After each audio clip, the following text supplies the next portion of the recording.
വിഷ്ണുവിൻ്റെ വിക്റ്റായതിന് ശേഷമുള്ള എക്സിറ്റ് ടോക്കിൽ വിഷ്ണു പറഞ്ഞൊരു കാര്യമാണ് ഇപ്പോൾ ഇവിടെ ഞാൻ മെൻഷൻ ചെയ്യാൻ വേണ്ടി പോകുന്നത്.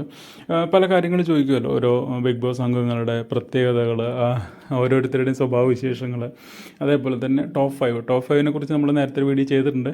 ഇതിന് തൊട്ട് മുമ്പുള്ള വീഡിയോ വിഷ്ണുവിൻ്റെ ടോപ്പ് ഫൈവിനെ കുറിച്ചാണ്. പിന്നെ ഒരു ചോദ്യം ഏഷ്യാനെറ്റിൻ്റെ ഭാഗത്തു നിന്നുണ്ടായത് ഏറ്റവും ഈഗോയുള്ള ആൾ ആരാണ് എന്നുള്ളതാണ്.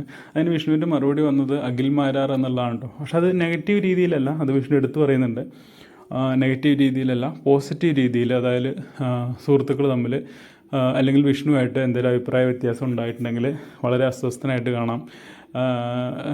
അങ്ങനെ ഒരു സുഹൃത്തുക്കളായതുകൊണ്ടായിരിക്കാം അങ്ങനെ സംഭവിക്കുന്നത്. ആ രീതിയിൽ ഈഗോ ഉള്ള ആളാണ് അഖിൽ മാരാർ എന്നാണ് വിഷ്ണു പറഞ്ഞത്. വിഷ്ണു വീണ്ടും എടുത്തു പറയുന്നുണ്ട്, നെഗറ്റീവ് രീതിയിലല്ല, പോസിറ്റീവ് രീതിയിൽ സുഹൃത്തുക്കൾ തമ്മിൽ എന്തെങ്കിലും വിഷയം ഉണ്ടായാൽ ഈഗോ കാണിക്കുന്ന ആളാണ് എന്നുള്ളത്.